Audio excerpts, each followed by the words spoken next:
राधे राधे भक्तों, आज मैं बताने जा रही हूँ आपको मकर संक्रांति पे क्या करें क्या नहीं करें। मकर संक्रांति के 2-4 दिन पहले से ही हमें मार्केट से तिल लाके धोकर सुखा देने चाहिए, साफ करके उनके लड्डू बनाने चाहिए। तो इससे पहले बोलो गौरी पुत्र गणेश जी की जय, सूर्य देव की जय। एक सास बहू थी। सास ने कहा, बहू ये तिल आज धोकर बोरी पर मसल लेना, इससे ये एकदम सफ़ेद निकल जाएंगे और इनका छिलका भी उतर जाएगा। बहू ने पूछा, माताजी तिल से क्या बनाएंगे? सास ने कहा, बहू संक्रांति आने वाली है, सो तिल के लड्डू बनाकर रखना। बहू ने पूछा, माताजी संक्रांति को क्या क्या होता है? सास ने कहा, बहू इस दिन बहुत से नेकचार होते हैं, तुम काम से निपट लो फिर बताऊंगी। काम से निपटने के बाद बहू ने सास से कहा कि अब बताओ मुझे, और वो सास के पास आकर बैठ गई। सास ने कहा, सुनो बहू, अपने सब त्योहार तिथियों से आते हैं, किंतु एक संक्रांति ही ऐसा त्यौहार है जो तारीख से हर साल 14 जनवरी को ही आता है। संक्रांति के 1-2 दिन पहले बायना निकालने के लिए वह ब्राह्मणी, नायनी और अन्य नौकर नौकरानियों को देने के लिए तिल के लड्डू बना लेना। इस दिन ब्राह्मणों व गरीबों को खिचड़ी, काले तिल व सफ़ेद तिल मिलाकर बनाए गए लड्डू दान में देने चाहिए।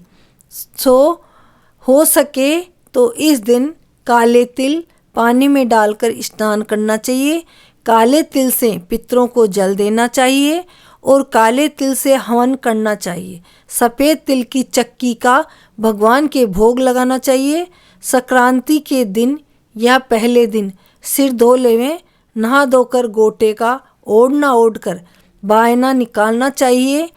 बहू तुम्हारी शादी का पहला साल है, इसलिए तुमको शादी वाली चुनरी पहननी होगी, क्योंकि शादी की साल के सब व्रत त्योहार व कथा शादी की चुनरी ओढ़कर ही सुने या किए जाते हैं। इस दिन लोग पवित्र नदियों व जलाशयों में स्नान करते हैं।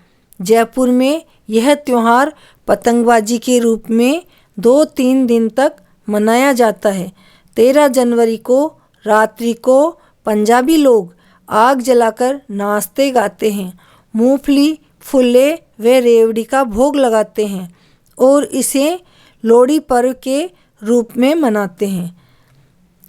इससे आगे मैं तुम्हें बताती हूँ कि बायना निकालने के लिए बायने में 4 फीनी, थोड़ा गुड़ का टुकड़ा, थोड़ा घी, तिल के लड्डू, कसार का लड्डू यदि बनाया हो तो, लच्छा या नाल जो भी हो उसे 2 उंगलियों पर लपेटकर, जैसे उसका गोला बनाते समय ये 4 उंगलियों पर लपेटते हैं, वैसे ही छोटी सी लच्छी जैसे बनाकर 2 लच्छी रखें।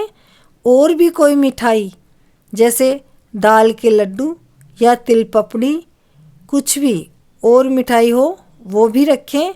जितना रखना चाहो रखकर बायना निकालना चाहिए।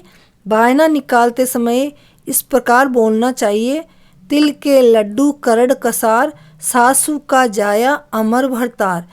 घी गुड़ नालों की जोड़ी, सासू के जायों की अमर जोड़ी। फिर सास को पैर लगकर दे देना चाहिए। इस त्योहार पर बहुत नेग होते हैं। कहते हैं छाजला भर के जितना तिल होता है उतने ही नेग होते हैं। सो सारे नेग तो कोई कर नहीं सकता, पर जो भी कुछ थोड़े बहुत नेग अपने से बन पड़े वो ज़रूर करें। शादी पहले वर्ष में लड़की के पियर वाले भी बहुत से नेक का सामान उसके ससुराल भिजवाते हैं और उसके बायने का सामान भी पियर से ही आता है।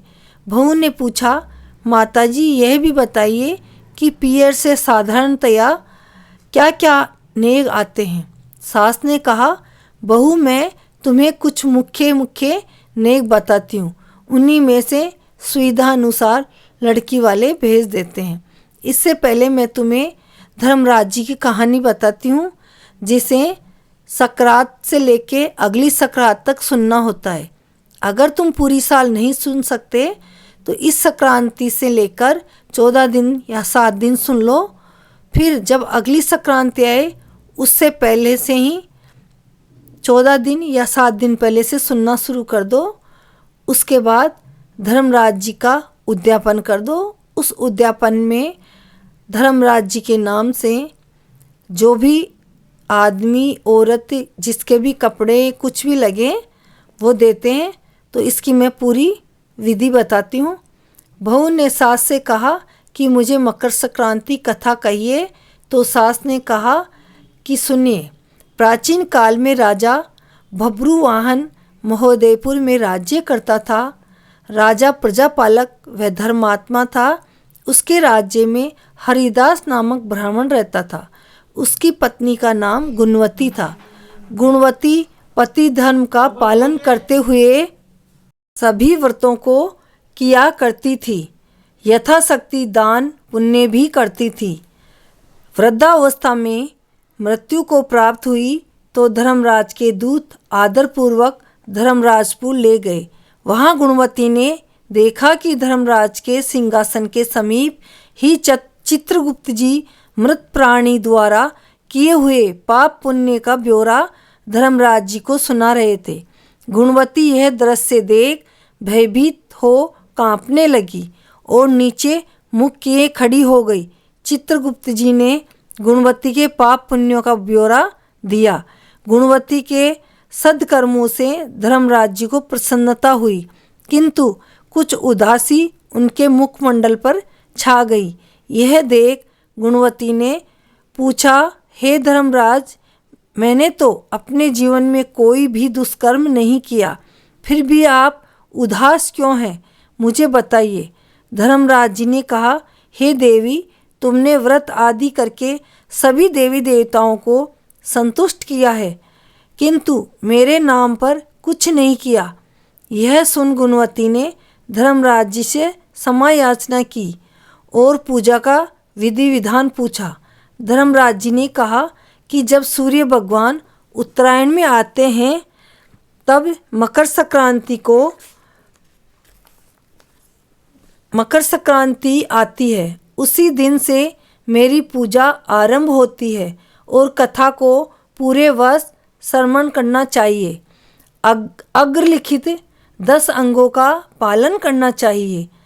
पहला है घृति यथालाभ संतोष, क्षमा करना, यम नियम द्वारा मन को वश में करना, चोरी नहीं करना, मानसिक व शारीरिक शुद्धि, इंद्रियों पर काबू रखना, बुद्धि की पवित्रता अर्थात बुरे विचार मन में न आने देना, शास्त्र विद्या का स्वाध्याय अर्थात पूजा पाठ, व्रत और दान पुण्य करना, सत्य वचन बोलना व सत्यता का व्यवहार करना, क्रोध न करना, मेरी कथा नियम पूर्वक सुनता रहे, यथाशक्ति दान पुण्य करता रहे।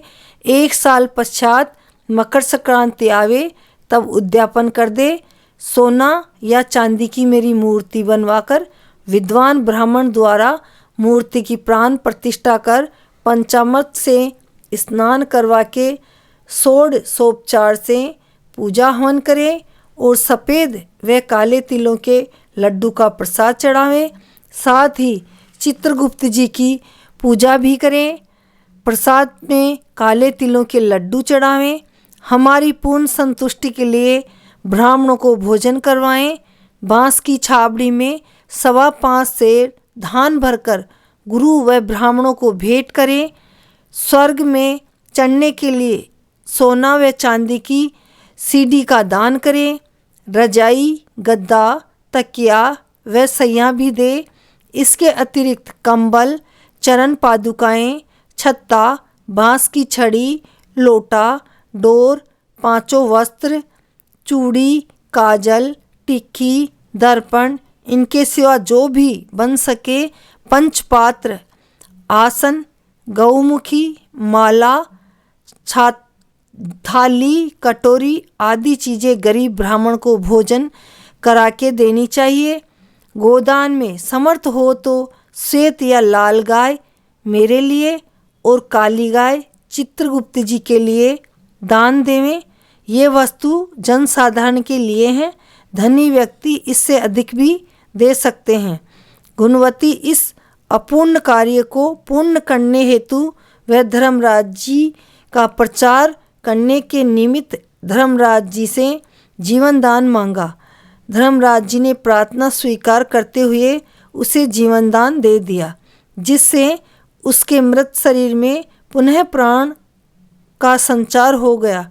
तत्पश्चात सभी वृत्तांत पति व पुत्र परिवारजनों को बताया और मकर संक्रांति से ही धर्मराज जी की पूजा दान पुण्य आरंभ कर दिया।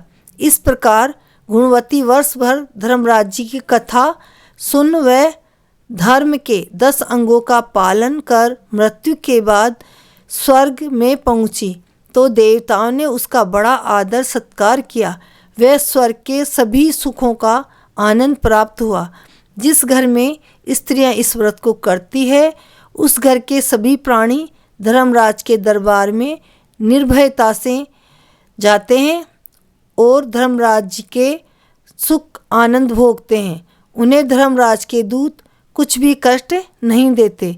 इस तरह वे प्राणी सहज ही में वैकुंठ गति को प्राप्त होते हैं। इस प्रकार सासू जी ने कहानी कहने के बाद बहू को कहा, सकरात के और भी बहुत से नियम हैं, सो मैं कल बताऊंगी। की जय, सूर्य देव की जय, सभी देवताओं की जय। तो भक्तों, आपको कैसी लगी ये कथा कमेंट करके बताना। चैनल को लाइक करना, सब्सक्राइब करना। राधे राधे।